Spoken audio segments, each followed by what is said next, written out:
वर्तमान में पाप कर रहे हैं, बड़े मौज मस्ती से, जुकाम भी नहीं हो रहा। वर्तमान में घोर साधन परायण है, भारी से भारी कष्ट, तो आपको लगेगा क्या है ये परमार्थ। ये जो अधर्म परायण जन है, पाप करने वाले लोग हैं, ये दंड देंगे, कान में तुम्हारी निंदा आएगी। ये सिद्धांत है, आएगी भाई, आएगी, सहना पड़ेगा, ये सहना पड़ेगा। लेकिन अब चश्मा बदल गया, अब आपको दिखाई देगा बाबा देखो कैसे लोगों को इकट्ठा कर रहे हैं अपने प्रचार प्रसार है, रात्रि में बैंड बजवा रहा है, ढोल बजवा रहा है।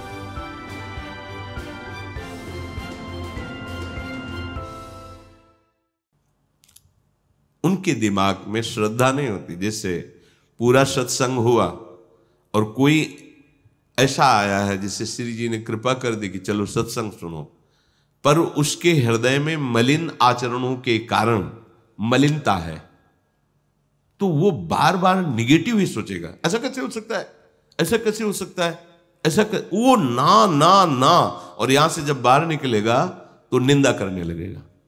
तुमने देखा, वो चीज देखने की कोशिश करेगा जो उसके दिमाग में बसी हुई है।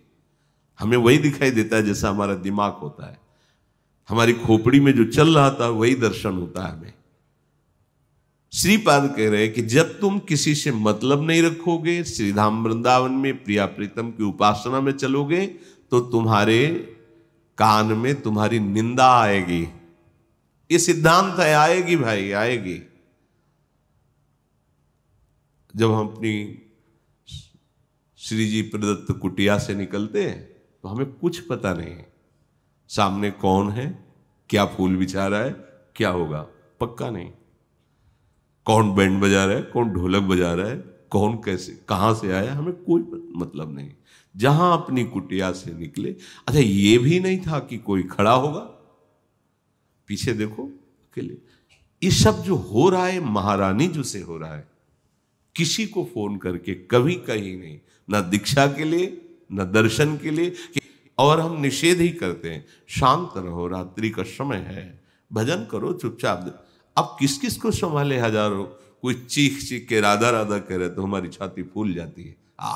हमारी स्वामी की जय जयकार कर, नौजवान जय श्री राधे जय श्री, एकदम ऐसा क्या दे दूं इनको, क्या दे दूं, पूरी रात्रि जगे होंगे जहां से आए होंगे, और ये सब हमारी श्री जी का प्रताप। लेकिन अब चश्मा बदल गया, अब आपको दिखाई देगा बाबा देखो कैसे लोगों को इकट्ठा कर रहा है अपने प्रचार प्रसार है, रात्रि में बैंड बजवा रहा है, ढोल बजवा रहा है। सच्ची बात, मुझे कुछ पता नहीं होता कि कौन क्या कहां कैसे, और उनका दर्शन है फूल रोड में फेंकवा रहा है बाबा जी, हमें नहीं पता है कि वो फूल फेंकेगा कि कांटा फेंकेगा कि ईंट मारेगा, हमें कुछ नहीं पता है। हमारी श्री जी क्या कर रही है अब देखते रहते हैं, केवल उनका प्रताप चलता रहता है। पर जिनका चश्मा हरा है उन्हें हरा दिखाई देगा, लाल है तो लाल दिखाई देगा। भला ऐसी श्रद्धा से इकट्ठा कर लो, आप किसी प्रलोभन से इकट्ठा कर लो, नहीं भाई, ये अलबेली सरकार के लिए आते हैं, प्यारी जू के लिए आते हैं। वो अनजाने में भी ऐसे आकर्षण से घसीटे जा रहे हैं जिनके मुख से निकलता है राधा रा, जैसे आज पीछे से गूंज आ रही थी, राधा वल्लभ श्री हरिवंश, राधा वल्लभ श्री, बार बार हृदय कह रहा था कि अनजाने में भी प्रभु इनसे वो करवा रहे हैं जो इनके लिए जीवन भर मंगल ही करता रहेगा। नाम संकीर्तनम यस्य सर्व पाप प्रणाशनम। कहां? वृंदावन, वेला, ब्रह्म मुहूर्त से भी पहले पूरी रात जग करके वो आना। जिस दिन हम नहीं, तो उस दिन जिनको कहा था कि आप मना कर देना कि आज हम नहीं आ पाएंगे स्वास्थ्य की तो वो बता रहे थे कि 50 लोग रो रहे थे, हम तो अमुक जगह से आए, हमारा दुर्भाग्य कि आज दर्शन नहीं, बड़ा चुभा। इसीलिए चाहे बुखार हो, कैसी परिस्थिति हो, उसे छुपा के चुपचाप हजारों के मन को प्रसन्नता मिलती है। इस अधम जीव से तो क्या चला जाएगा, चलो जैसे भी बने वैसे। पर चश्मा जब बदल जाता है तो दृश्य बदल जाता है। दृश्य का दोष नहीं है, अपनी दृष्टि का दोष होता है। निंदात्मोचित निंदने ही न मनांग म्लानो पराध्यात्मनो। यदि प्रिया प्रीतम के प्रेम रस को प्राप्त करना है तो कह रहे हैं कि जिनका स्वभाव है निंदा करना, वो निंदा करेंगे, पर तुम्हें उनकी निंदा नहीं करनी है यदि प्रेम रस प्राप्त करना है। अभी जो ऊपर बताया कि कोई ब्रह्मानंद में मगन है, कोई गोविंद की बंधन भक्ति में, कोई गोविंद के दास्य भाव में, कोई शक्य, अलग अलग सब भगवदानंद, और कोई कोई तो परिवार के ही प्रेम में आसक्त है। लेकिन वृंदावन की महारानी जी की जिन पर विशेष कृपा हो गई, वो श्री राधा राधा राधा और उनके चरणारविंद का आश्रय। पर आपको जब ये मार्ग मिल गया है तो फिर किसी को जानो नहीं, फिर किसी को नहीं, फिर तो प्यारी जी और प्यारे जो में आसक्त हो। कह रहे जब आप आसक्त होने के मार्ग में चलेंगे, उसी के आगे का श्लोक है, निंदात्मोचित निंदने ही न मनांग म्लानो पराध्यात्मनो। इनकी निंदा क्यों करवाते हैं जो परमार्थ में चलते हैं, सच्ची मानी है। वो ऐसा महाप्रेम रस देने वाले हैं कि जिसको सहन करने के लिए बहुत मजबूत हृदय चाहिए, बहुत मजबूत हृदय। विषयों का सेवन करने से इतना कमजोर हृदय हो गया है कि अपनी मान्यता से अधिक खुशी मिल जाने पर दिल फेल हो जाएगा, और जिनसे खुशी मिलती है उनके बिछुड़ जाने पर दिल फेल हो जाएगा। देखो देखो ना, अपनी मान्यता से अधिक खुशी, वो हृदय बर्दाश्त नहीं। और जिनसे हमें खुशी मिलती है वो वस्तु व्यक्ति पदार्थ नष्ट हो जाए तो हृदय फेल हो जाएगा। और यहां मोक्ष सुख का भी कोई प्रभाव न पड़े, ऐसे प्रेम सुख का अनुभव करना है तो प्रभु उसको अपमानित सम्मानित, अपमानित सम्मानित, तिरस्कार सम्मान, दोनों चीजें प्रदान करते करते ऐसा बना देते हैं। ये उनके सहना पड़ेगा, ये सहना पड़ेगा, पक्का समझो। अच्छा, नहीं आप परमार्थ में तो संसार में हो, तो संसार में नहीं सहना पड़ता क्या? तुम्हारी दुकान ज्यादा चलेगी तो बगल वाले तुम्हारी दुकान को बोलेंगे ये तो ऐसा, तुम्हारी डॉक्टरी ज्यादा चलेगी, तुम बहुत अच्छे प्रवक्ता होगे तो दूसरे, ये चलता है संसार में, यही संसार का स्वरूप है। निंदात्मोचित निंदने ही न, तुम्हारी जो निंदा करे तुम उसकी निंदा मत करना।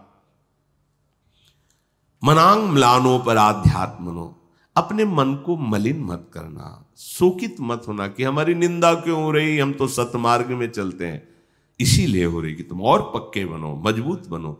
देखो जब कभी निंदा होती तो उस पर चिंतन होता है, स्वाभाविक है। अच्छा सुनोगे तो चिंतन होगा, बुरा सुनोगे तो चिंतन होगा। जब हमें बुराई सुनाई दी, हमारी निंदा सुनाई दी, तो हम उसको चेक करें, ये जो भगवान इनके अंदर प्रेरित करके निंदा करवा रहे हैं, क्या मेरे में वो दोष है? क्या हमने ऐसी कोई त्रुटि की है? नहीं, हमारी तो कोई संकल्प नहीं, हमारी कोई इच्छा नहीं, हमारा इसमें कोई दोष नहीं। तो फिर मेरे प्रभु मुझे सहाना चाहते हैं कि ऐसी बात को भी सहो, तो मुस्कुराकर सह लो। जब अपने प्रभु दे रहे हैं तो उनका प्रसाद हमारे दुख का नाश करके आनंद प्रदान करेगा। तो निंदा रूपी प्रसाद हमें मिल रहा है, बिल्कुल समझना होगा। अब हमारी कोई प्रशंसा कर रहा, प्रणाम नमस्कार हो, तो चिंतन करो, तुम्हें ऐसी क्षमता है कि तुम्हें लोग प्रणाम करें? जब आप एकाग्रता से देखोगे अपने जीवन को तो लगेगा नहीं, तो फिर ये गुरुदेव और इष्ट देव को प्रणाम हो रहा है, तो तुम उनको प्रणाम करो जो तुम्हारे वेश को, तुम्हारे उद्देश्य को प्रणाम कर रहे हैं। तुम्हारा वेश गुरुदेव का है और उद्देश्य प्रिया प्रीतम है, तो इसलिए वो हमारे बंदनी हो गए जो हमारे उद्देश्य और वेश को प्रणाम कर रहे थे। अभिमान की कोई जरूरत नहीं, हर्ष करने की कोई जरूरत ही नहीं है, और शोक का तो कहीं कोई गुंजाइश ही नहीं है कि कोई निंदा करे तो आप मन को म्लान करके शोकित करके बैठ जाएं कि हमारी निंदा हो रही। दंडे काकु परो वजानति परे मत्वाधर्मम स्वम स्थितम। आहा, अपराधी नहीं हो पर शरीर को दंड मिले तो दुखी मत होना। वर्तमान में अपराध नहीं, पग पग पर के बड़े बड़े महापुरुषों को देख, पग पग पर बड़े बड़े रोग, बड़े बड़े क्लेश, बड़ी बड़ी विपत्तियां। वर्तमान में पाप कर रहे हैं, बड़े मौज मस्ती से जुकाम भी नहीं हो रहा। वर्तमान में घोर साधन परायण हैं, भारी से भारी कष्ट, तो आपको लगेगा क्या है ये परमार्थ, ये क्या जानेंगे। जो वर्तमान के लौकिक मायाजनित सुखों को सुख मान करके फूले हुए हैं, ये तो निंदा करेंगे ही, ये तो अपमान करेंगे ही इनको। लेकिन जिनका आखिरी जन्म है ये भगवत मार्ग में, पहचान बोले जब संत संग मिले और नाम जपने की प्रेरणा मिले और उसमें रुचि हो जाए तो जान लेना मेरा आखिरी जन्म है। नहीं अनंत जन्मों का हिसाब किताब भस्म करके और इसी जन्म में जो 1 किलो का 1 ग्राम 2 ग्राम से भुगता दिया जाएगा, कितना सस्ता सौदा है, निपटा दो। प्राण दिए यह प्रेम न पइए, ऐसो महंगो आए सखीरी। होश में, घबराने की जरूरत नहीं। महापुरुष जन पहले से बता रहे हैं ये भगवान ही हैं। जो भगवत प्राप्त महापुरुष हो जाते हैं वो भगवान ही हो जाते हैं। ब्रह्मविद ब्रह्मयु भवति, जो ब्रह्म को जान लेता है वो ब्रह्ममय हो जाता है। तस्मित जने भेदाभावात, भगवान और भगवान के भक्त में भेद का अभाव है, अर्थात वो भगवत स्वरूप हो जाता है। कह रहे दंडे काकु परो वजानति परे मत्वा धर्मम स्वम स्थिरम। ये जो अधर्म परायण जन हैं, पाप करने वाले लोग हैं, ये दंड देंगे बाहरी, और आंतरिक जो पूर्व जन्मों में हमारे कर्म हैं उनसे जो शरीर की रचना हुई वो दंड देंगे।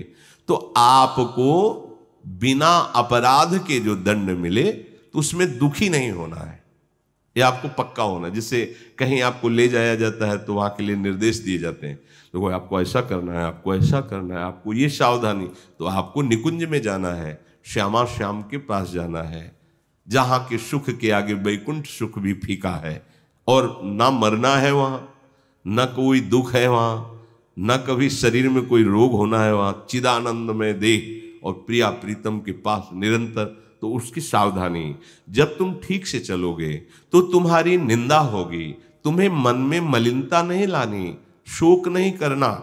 जब तुम ठीक से चलोगे तो तुम्हें बाहरी लोग दंड भी देने लगेंगे।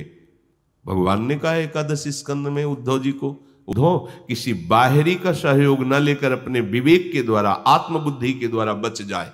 बोले बड़ा कठिन, तब तक एक ब्राह्मण की कथा सुनाई थी भगवान ने। किसी के द्वारा अवज्ञा होने पर अपना ही कोई पाप निवारण किया जा रहा है ऐसा मान करके सबकी मंगल प्रार्थना करे। जैसे एक दिन कह रहे थे कि भाई अगर हमसे पूछा जाएगा तो मन वचन कर्म से कभी तुम्हारा मंगल नहीं होने देंगे। जितना हमें भगवान ने विवेक बुद्धि दी है, जितना हमें अध्यात्म ऊर्जा शक्ति दी, तुम्हारा अमंगल नहीं होने देंगे। तुम कितना भी प्रतिकूल चलो, थोड़ी देर गुस्सा करेंगे तुम्हारे परमार्थ के लिए, बाद में यही श्री जी से मनाएंगे कि आपकी बुद्धि शुद्ध हो, आपका मंगल हो, लेकिन आपकी सोच आपको नष्ट कर देगी। वो भले माना जाता है कि गुस्सा में बोल रहे, नहीं, आप उसको समझो।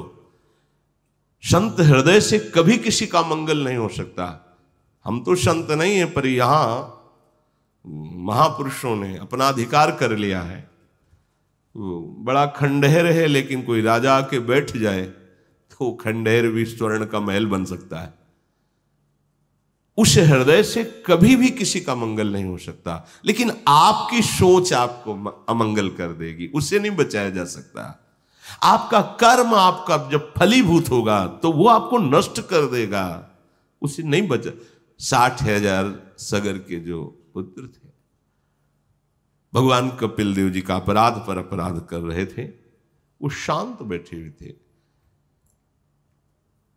उन्होंने संकल्प नहीं किया है भस्म हो जाए, वो अपने आप जलकर राख हो गए। उन्हीं के उद्धार के लिए भागीरथ जी ने गंगा जी को राम रोष पावक सो जरई। अगर संत हृदय से पूछा जाए तो कभी किसी का अमंगल नहीं हो सकता। करत जे अनुशयन निंदक तीनों पे अनुग्रह कर। अपना बच्चा मार दे, अपना बच्चा थूक दे, अब तो माँ उसके लिए कोई दंड विधान करेगी क्या? तुम सच्ची मानो, चाहे जितनी अवस्था के हो, बच्चे ही हो, अज्ञानी हो तो बच्चे ही हो। वयोवृद्ध यहां मान्यता नहीं है, यहां ज्ञान वृद्ध की मान्यता है। अगर वो 10 वर्ष का बालक है, उसमें ठीक निर्णय करने का सामर्थ्य बुद्धि की है तो खड़े होकर उसकी वंदना करने का मन होगा। तुम 80 साल के हो और प्रपंच में लगे हो तो अभी पैदा ही नहीं हुए, ऐसी मान्यता है। बंधे हो अज्ञान जेर में, अज्ञान के गर्भ में, कोई मान्यता आपकी नहीं। छोटा बच्चा है, ये पूर्व से चला रहा है। 16 वर्ष की अवस्था भगवान सुखदेव जी की है। उनके पिता पितामह बुजुर्ग सब खड़े हो गए। क्यों? क्योंकि स्थिति है। यहां स्थिति की पूजा होती है, अवस्था की नहीं। कि ये कितने साल के? बोले 70 साल। वो कितने? बोले 17 का। अरे 17 साल में क्या, तुम्हें क्या पता पूर्व जन्म में कितने जन्म हो गए उसको भजन करते हुए, अब आखिरी जन्म है, तुम्हें क्या पता। इसलिए कह रहे हैं कि तुम दुर्गवत रहो। दुर्गवत किला, जैसे किले में रहने वाले को कोई जल्दी क्षति नहीं पहुंचा सकता, ऐसे ये दुर्ग क्या है? सत्संग ही किला है। क्योंकि सत्संग से विवेक प्रकट होता है। विवेक ही हमारा बचाव पक्ष है, कोई दूसरा नहीं। सलाह मत लेना किसी से, विवेक ही बचाव पक्ष है। कहां से? ये कोई अपराध कर रहा है जिससे हमारे प्रति अवज्ञा, निंदा, ये सब मेरे ही किसी गलती का फल है। भगवान मुझे पावन कर रहे हैं। हे भगवान, आप भी तो उसके हृदय में बैठे हो। उर्पेरक रघुवंश विभूषण, आप ही ने प्रेरणा की, करो इसकी निंदा तो जरूर मेरे किसी पाप का मार्जन करने के लिए आप कृपा कर। खत्म खेल, द्वेष ही नहीं बनेगा। नित्य सबकी कृपा की प्रार्थना करो। सब पर कृपा हो मेरे प्रियाजू की, सब सुखी रहे, नित्य प्रार्थना करो, ये कह रहे हैं। आहा, हीनोहम, और अपने लिए क्या सोचे? हीनोहम, ये बिल्कुल रसमय सिद्धांत है, बस समझ जाना है। हीनोहम, मैं बहुत हीन हूं, पतित हूं, नीच हूं, प्रभु की कृपा हो गई तो। ऐसा ही होता है हृदय में। ये नहीं कि वाणी का केवल विषय है कि मैं अधम हूं, मैं नीच, ऐसा नहीं। ऐसा हृदय में होता है, अपने को दिखाई देता है कि कहाँ, और ये तो अपने आप। इत बौना आकाश फल, अगर आकाश छूने को मिल गया बौने को, और फिर उससे पूछो आपने आकाश छुआ तो क्या कहेगा? ये तो आकाश की कृपा है कि वो आकर हाथ में स्पर्श में आ गया, नहीं तो मैं तो बौना हूं, कैसे पा सकते? हीनो हम। और जो आगे शब्द कह रहे हैं वो बहुत बड़ा शब्द है, अगर समझ में आ जाए तो कह लें, स्व सृगालवत सुख घने स्थास्यामि वृंदावने। एक बार बुलाया, फिर दबका के भगा दिया, फिर बुलाया, आओ अच्छा रोटी ले, फिर दबका के भगा, फिर बुलाया। आपको चिढ़ नहीं आनी चाहिए। कई बार ऐसा करने पर भी आपके अंदर गुस्सा। महानता किससे सिद्ध होती? सहनशीलता से। एक बार समस्त ब्रह्म ऋषियों ने, भगवान तो सब समान ही है, पर जब लीला कर रहे हैं तो लीलावत भगवान की महिमा प्रकाशित करने के लिए ये तैयार किया कि तीनों भगवानों के स्वभाव का परिचय दिखाओ। ब्रह्मा, श्री हरि और देवदेव महादेव। अब उसके लिए सामर्थ्य भी तो चाहिए कि उनकी परीक्षा लेने के लिए। तो ब्रह्म स्वरूप में स्थित महाराज भृगु जी तैयार हुए, ब्रह्मा जी के पुत्र। ब्रह्मा जी के सामने गए, कोई प्रणाम नहीं, कोई नमस्कार नहीं, खड़े हो गए। ऐसे जहां वेद भी स्तवन करते हैं वहां ऐसे ही खड़े हो गए। वैसे शास्त्रीय मर्यादा है, यदि संत महापुरुष वैष्णव जनों को इतना ही कर लो तो बच जाओगे। ते सिर कट तूंबर समतूला जय न नमत हरि गुरुपद, तुम्हारे पुण्य नष्ट हो जाएंगे। अगर कोई महापुरुष संत पधारे, गुरुजन पधारे, आप खड़े नहीं हुए तो आपके सुकृत नष्ट हो जाएंगे। मर्यादा है। अगर आप नहीं खड़े होने लायक है तो जहां है वहीं से मानसिक, इतना तो चाहिए। ब्रह्मा जी के सामने जहां वेद ब्रह्म ऋषि सब स्तवन करते, ऐसे जा खड़े हो गए। ब्रह्मा जी ने देखा, फिर सोचा पुत्र ही है, कोई बात, पर भ्रकुट चढ़ गए। वो कुछ नहीं बोले, निकल गए महादेव जी के पास। महादेव जी ने कहा, आओ हृदय से लगो, बहुत दिनों बाद दर्शन दिए। बोले आपके हृदय से नहीं लगता, चिता की भस्म लगाते हो, मुंडों की माला पहनते हो, अपवित्र वेश धारण करते हो, इसलिए नहीं। महादेव जी का तुम्हारा हम सम्मान करते ब्रह्म ऋषि मान करके, और तुम्हारी ऐसी धारणा है। तुरंत त्रिशूल उठा के, दो रूप है, एक है कर्पूर गौरम करुणावतारम संसार सारम भुजगेंद्रहारम सदा वसंतम हृदयारविंदे भवम भवानी सहितम नम। एक महाकाल स्वरूप रुद्र। एक बार पार्वती जी ने विनोद में जिससे खेलते ना, महादेव जी बैठे हुए थे, जाके दोनों आंखें ऐसे बंद कर ली, पीछे जो बंद की तीसरा खुल गया, पूरा हिमालय में आग लग गई, क्योंकि हिमालय की कन्या है पार्वती। हाहाकार मच गया, तुरंत सब देवता प्रकट हुए। माता कभी ऐसा विनोद मत करना प्रभु से। जब वो हाथ हटाए तो वो बंद हो गया, दो खुल गए। बोले अगर ज्यादा देर हाथ रखी रहती तो पूरी सृष्टि भस्म हो जाती। प्रणयनकारी देवाधिदेव महादेव। भृगु जी कुछ नहीं बोले, वहां से भी चले। और भगवान श्री हरि लक्ष्मी जी चरण चाप रही थी, अर्ध निमिलित नेत्र से किए पड़े, जाके सीधे छाती पे लात मारा। यहां प्रभु एकदम प्रभु उठे और चरण दा। बहुत कठोर छाती है, आपके बड़े सुकोमल चरण हैं, चोट तो नहीं पहुंची। अगर पहले से सूचना मिली होती तो आपकी अगवानी करते। क्षमा कीजिएगा, आपके चरणों में आंसू आ गए, रोने लगे। और फिर ब्रह्म ऋषियों की सभा में आके कहा कि भगवान के तीनों स्वरूप समान ही हैं, पर हरि का जो उदार स्वरूप है, हरि का जो करुणा स्वरूप है, अद्वितीय है। आज भी भगवान भृगु चरण चिन्ह को धारण करते हैं। भगवान तो फिर भगवान अपने भक्त को ऐसे कैसे बना देंगे कि कोई जरा सी बात कहे रो दे, जरा सा अपमान करे वो चिढ़ जाए। जब हमारे स्वामी इतने सामर्थ्यशाली है कि ठीक छाती पे लात मारा जाके, तो क्या करे। हमारा हृदय बड़ा कठोर है, छाती बड़ी कठोर है, आपके चरण कोमल है। हे ब्रह्म ऋषि, कहीं आपके चरण में पीड़ा तो नहीं हो गई। और प्रभु दबाने लगे। करत जे अनसहन निंदक तीनों, स्वामी के सद्गुण सेवक पे आते हैं, इसीलिए यहां सावधान कर रहे हैं। हीनोहम स्वसृगालवत सुख गने स्थास्यामि, अर्थात अपने को बहुत अधम नीच मानकर है भी श्री वृंदावन का सेवन करो, प्रिया प्रीतम के सुख में मगन रहो।